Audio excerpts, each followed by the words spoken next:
ये जो 10 1 A B C D E ये सब हम लोगों ने देखा।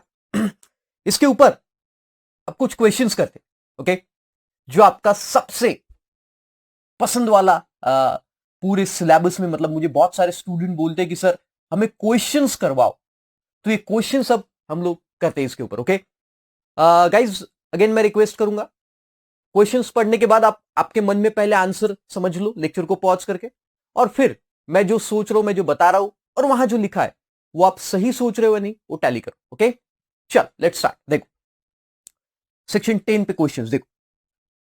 Place of supply of goods पे Mr P of Jaipur places the order on Q of Jaipur. तो यहां पे पी बायर है, ओके, और क्यू इज सप्लायर। तो पी ने क्यू को ऑर्डर सप्लाई किया, दोनों जयपुर के हैं, for the delivery of certain goods. Now Mr P directs Q to deliver the goods to Mrs R in Mumbai. क्या हुआ, चलो देखो। तो ये था पी, ठीक है, यहां क्यू और यहां आर है, ओके, ये दोनों जयपुर में है और आर है मुंबई में, ऐसा क्वेश्चन में दिया हुआ है, आप देख सकते हो। तो अब पी ने क्यू को ऑर्डर किया था कुछ गुड्स भेजने के लिए, और जैसे गुड्स निकल रहे थे तो पी ने क्यू को बोला कि आप एक काम करो, आप गुड्स मुझे ना भेजते हुए, मुझे मत भेजो, पी को मत भेजो, आप डायरेक्ट गुड्स किसको भेज दो, आर को। तो आपको प्लेस ऑफ सप्लाई पूछा है, तो यहां पे अपन देखेंगे किसके एंगल से पूछा है, पी के एंगल से या क्यू के एंगल से। हमने देखा था 10-1 में, राइट। तो पी के एंगल से, क्यू के एंगल से। तो वहां पे आगे देखते हैं अपन क्या पूछा है। Misters Q arranges the transport of the goods to R in Mumbai. तो क्यू ने फिर आर को भेज दिया ट्रांसपोर्टेशन से। What will be the place of supply of the goods, यहां पे दिया ही नहीं कि किसके एंगल से पूछा है। तो हम क्या करेंगे, जब ऐसा क्वेश्चन में नहीं दिया है तो सिंपली जो सबसे पहले जिसने सेल किया था, मतलब क्यू ने सेल किया था, है ना, पहले क्यू ने सेल किया था, क्यू ने पी को किया और फिर पी ने आर को किया, तो हम पहले वाले पर्सन का प्लेस ऑफ सप्लाई मानेंगे अगर कुछ क्वेश्चंस में नहीं दिया। या आप दोनों भी लिख सकते हो अगर आपकी चॉइस है, लेकिन जनरली ये हम इसके एंगल से सोचेंगे। तो देखो, अब क्यू के एंगल से अगर अपन सोचे तो what will be the place of supply. देखो यहां पे थर्ड पर्सन कौन है, थर्ड पर्सन है पी, जिसने डायरेक्ट किया, ये पी ने डायरेक्ट किया कि आप गुड्स किसको भेज दो, आर को भेज दो, तो थर्ड पर्सन हो गया P.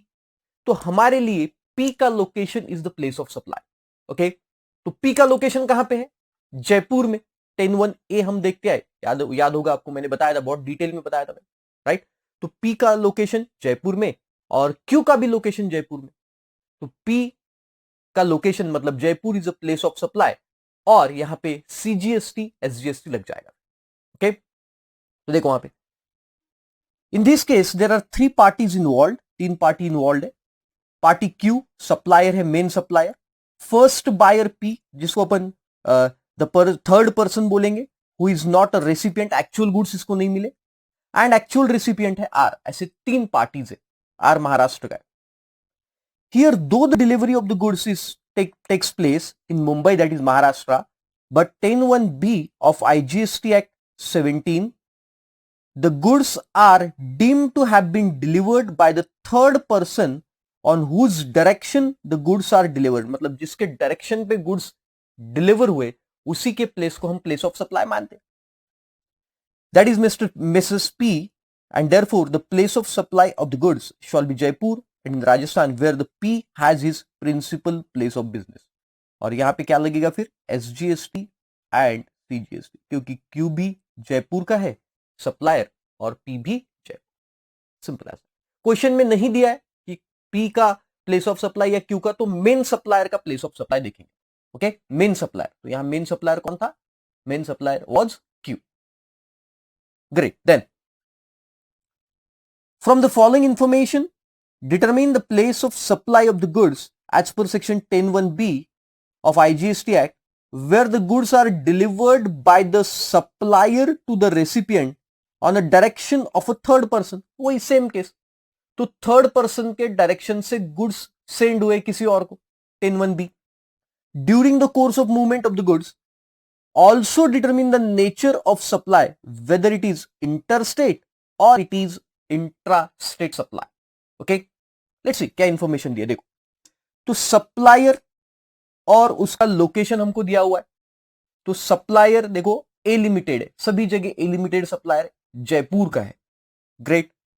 Location of the buyer, मतलब ये रेसिपिएंट तो नहीं है, ये रेसिपिएंट तो नहीं, लेकिन बाई इसने किया था और फिर इसने डायरेक्ट किया कि किसी और को आप गुड्स भेज दीजिए।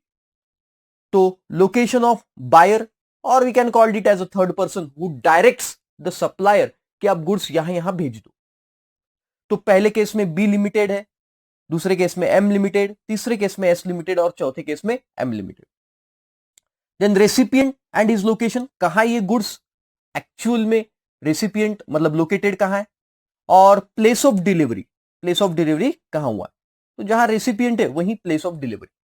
तो हमें देखो, आपको मालूम है हमें इन दोनों कॉलम से कोई मतलब ही नहीं है, क्योंकि 10(1) भी हमें क्लियर बोलता है कि जो थर्ड पर्सन है, थर्ड पर्सन जिसने डायरेक्ट किया, जिसने सप्लायर से एक्चुअली गुड्स परचेस किया है, उसका लोकेशन ही हम लोग क्या मानते हैं गाइस, उसका location he place of supply मान लेते, उसका प्रिंसिपल बिजनेस जहां पे है।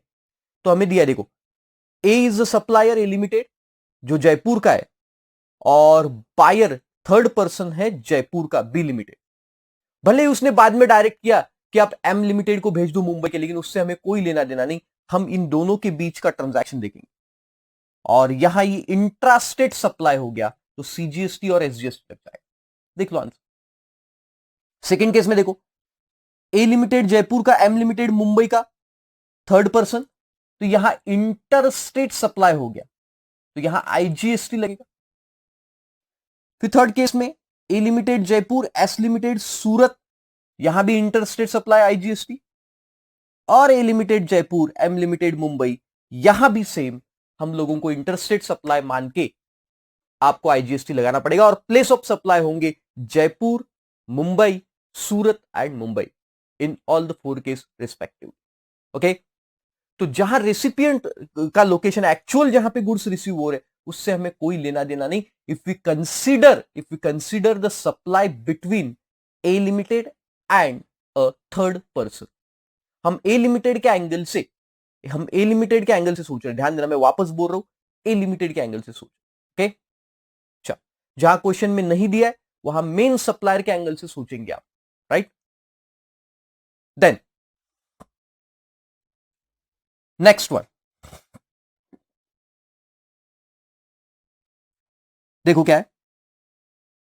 R of Rajasthan, mister R of Rajasthan went to Bangalore गया ऑन वेकेशन से आर को, और वो बेंगलोर चले गया। He purchase the mobile phone from the shop located at Bangalore. तो कोई रास्ते पे घूम रहा था तो उसको बहुत अच्छा मोबाइल शॉप ही मिली, और वहां पे वो घुस गया, और वहां से उसने क्या किया, मोबाइल फोन बाय कर लिया बेंगलोर से। Determine the place of supply. तो देखो, वैसे तो आर राजस्थान का है और उसने परचेस किया बेंगलोर से, तो आपके दिमाग में ये नहीं आना चाहिए गाइस कि इंटरस्टेट सप्लाई हो जाएगा। इसका सिंपल सा रीजन है, क्योंकि 10(1)(c) हम लोग देख के आए, जहां पे बोला था कि अगर गुड्स का मूवमेंट नहीं है, देखो मूवमेंट नहीं है मतलब आर ऑफ राजस्थान बेंगलोर के शॉप में गया, इमेजिन करो सब, इमेजिन करो वो शॉप में गया होगा, वहां पे उसने बोला होगा कि मुझे मोबाइल फोन दो। शॉपकीपर ने, जो बेंगलोर का शॉपकीपर है, उसने उसको मोबाइल फोन दिया, और इसने यहां पे वहां पे ही उसको पैसे दे दिया। तो यहां पे ट्रांजैक्शन खत्म हो गया, उसने पैसे दिया और इसने मोबाइल फोन दे दिया, राइट। तो फिर ऐसे केस में सप्लाई वहीं पे खत्म हो गया, यहां पे मूवमेंट ऑफ गुड्स नहीं। अगर मूवमेंट ऑफ गुड्स वहां पे नहीं है, तो फिर हम जहां पे वो गुड्स को डिलीवर किया गया, वहीं प्लेस ऑफ सप्लाई मान लेंगे। तो देखो, as per section 10(1)(c), where the supply does not involve the movement of the goods whether by the supplier or by the recipient, मतलब सप्लायर ने भी मूवमेंट नहीं किया और रेसिपिएंट में भी गुड्स का मूवमेंट नहीं हुआ, the place of supply shall be the location of such goods at the time of delivery to the recipient. तो कहां पे वो गुड्स की डिलीवरी दी गई रेसिपिएंट को, वही प्लेस ऑफ सप्लाई माना जाए। Location of such goods at the time of delivery, तो गुड्स कहां थे डिलीवरी के समय, तो गुड्स कहां थे गाइस, बेंगलोर में। So Bangalore will be the place of supply. In this case, mobile phone is purchased from a showroom in Bangalore, the supply is completed in showroom itself by the delivery to Mr. R and the place of supply will be Bangalore even if R comes from Rajasthan. इससे कोई मतलब नहीं, right? तो देख क्या है, आपको बहुत सिंपल लग रहा होगा, है भी सिंपल, लगना भी चाहिए. देखो, Mr X of Rajasthan has godown in Pune. Rajasthan का एक्स है, उसका गोडाउन पुणे में, लेकिन महाराष्ट्र में. Y of Rajasthan approaches to X for the purchase of goods lying in godown in Pune.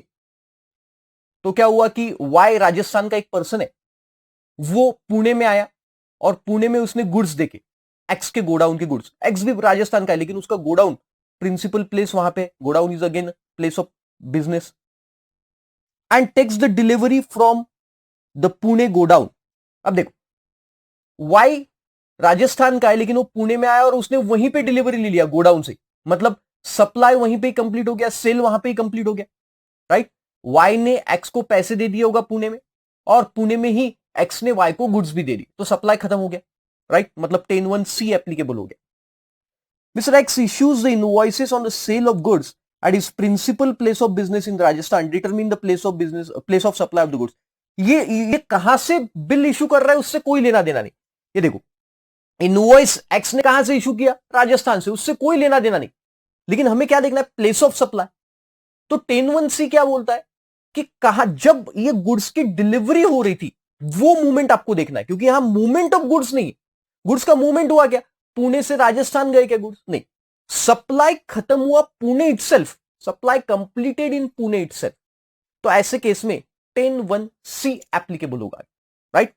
तो देखो वहां पे लिखा, where the supply does not involve the movement of the goods. ये आपको लिखना ही पड़ेगा एग्जाम में, है ना? यहां पे movement of goods नहीं, where the supply does not involve the movement of the goods, whether by the supplier or the recipient.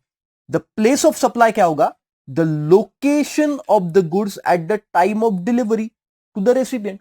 तो what was the location of the goods at the time of delivery? Of course Pune. तो Pune is a place of supply. Okay, simple है, क्योंकि supply वहीं पे खत्म हो गया. Y ने एक्स को पैसे दे दिए, एक्स ने वाई को गुड्स दे दी, सप्लाई वहीं पे खत्म हो गया. मूवमेंट ऑफ गुड्स है ही नहीं, क्योंकि मैं आपकी दुकान में, सिंपल एग्जांपल लो, आप कोई किराना दुकान में गए, वहां पे आपने उसको पैसे दिए, उसने आपको शुगर दे दिया, खत्म हो गई बात. प्लेस ऑफ सप्लाई क्या होगा, जहां पे वो गुड्स आपको दिए गए, eight the time of delivery goods कहां थे, that will be the place of supply. Okay, तो वो सब चीजें देखी नहीं जाएगी. बिल कहां से किया, ये सब कंफ्यूज करने के लिए दिया है. Okay, then next, Mr. A located in Chennai places the order on B of Chennai for the installation of the machinery in his factory at Delhi, in Delhi. तो A और B दोनों चेन्नई के, लेकिन A ने order place किया क्योंकि A की factory है दिल्ली में. ओके, A की फैक्ट्री दिल्ली में, तो ए ने बी को बोला कि देखो यार, मेरी फैक्ट्री दिल्ली में, वहां पे मशीनरी इंस्टॉल करके दो. B procures various parts of the machinery from a different states and arrange the installation of the same in its factory at Delhi. Determine the place of supply of the machine. तो हम एक देख के आए section 10(1)(d, जहां पे installation की बात की थी.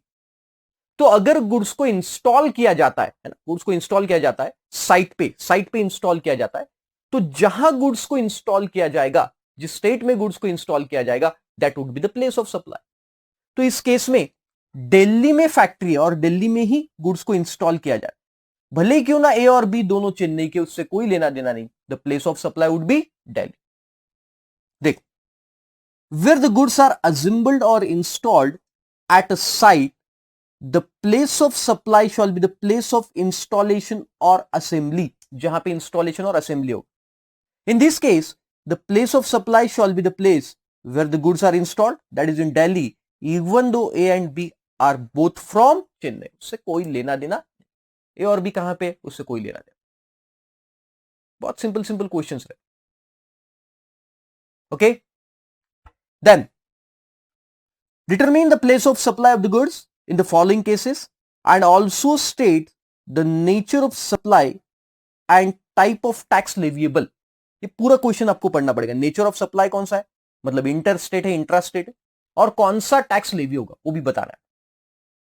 तो सप्लायर एंड इज लोकेशन दिया हुआ है आपको, फिर रेसिपिएंट और उसका लोकेशन दिया है, और असेंबली और इंस्टॉलेशन कहां पे हुआ गुड्स का, इंस्टॉलेशन एंड असेंबली कहां पे वो भी दिया। तो आपको अब समझ गया होगा ये कॉलम की कोई जरूरत ही नहीं है, हमको ये कॉलम देखना है, राइट। तो देखो सिंपल, ए लिमिटेड जयपुर का है, इंस्टॉलेशन हो रहा है कोलकाता में, इंस्टॉलेशन कहां पे हो रहा है, कोलकाता में, तो इंटर स्टेट सप्लाई हो गया, आईजीएसटी लगेगा, और प्लेस ऑफ सप्लाई कोलकाता हो गया। ए लिमिटेड जयपुर का इंस्टॉलेशन हो रहा है या असेंबली हो रही सूरत में, place of supply Surat, inter state supply IGST. A limited Jaipur Allahabad में इंस्टॉलेशन असेंबली हो रहा है, प्लेस ऑफ सप्लाई इलाहाबाद हो गया, अगेन सेम आपका इंटर स्टेट सप्लाई और आईजीएसटी लगेगा। एंड लास्ट में जयपुर और इंस्टॉलेशन असेंबली भी जयपुर में ही, तो प्लेस ऑफ सप्लाई जयपुर माना जाएगा और इंट्रास्टेट सप्लाई बोल के एसजीएसटी सीजीएसटी लगा देंगे। देख लो, as simple as that. Installation of goods और असेंबली ऑफ गुड्स का हमें काम है, लोकेशन ऑफ रेसिपिएंट का हमें कोई जरूरत नहीं। देख लो answer. And the next, place of supply of the goods, X limited of Delhi entered into contract with airlines authority for the supply of food packets to the passenger flying on Delhi Bengaluru route। मतलब क्या, एक Delhi to Bengaluru flight है या जो भी aircraft दिए airlines, तो Delhi Bengaluru aircraft है, तो एक्स लिमिटेड ने जो दिल्ली में उसने कॉन्ट्रैक्ट किया कि ये फ्लाइट में जो भी लोग हैं उनको फूड पैकेट्स हम प्रोवाइड करेंगे, वो एयरलाइन के साथ कॉन्ट्रैक्ट हो गया, राइट। वो एक्स लिमिटेड भी दिल्ली का है। Aircraft connected the journey from, commence the journey from Delhi, aircraft ने दिल्ली से जर्नी शुरू किया, but the goods were loaded on board in the air, goods were loaded on the board the aircraft in Jaipur, but जो food packets थे वो जयपुर से load हुए। Determine the place of supply for the goods, तो place of supply क्या रहेगा, तो हमने ये देखा था 10(1)(e) में, चाहे वो एयरक्राफ्ट हो या कोई शिप हो या कोई व्हीकल हो, अगर गुड्स ऑनबोर्ड दिए जा रहे तो जहां से गुड्स ये कन्वेंस में चढ़ाए जा रहे वो आपका प्लेस ऑफ सप्लाई माना जाए, जहां से गुड्स चढ़ाए जा रहे, राइट। तो ये गुड्स कहां से चढ़ाए जा रहे, ऑन बोर्ड कहां से हो रहे, जयपुर से, so Jaipur would be the place of supply. देखो वहां पे दिया, as per 10(1)(e) where the goods are supplied on board a conveyance including vessel पे या aircraft, train, motor vehicle कुछ भी हो, the place of supply shall be the location at which such a goods are taken on the boards, मतलब board पे वो goods कब चढ़ाए गए।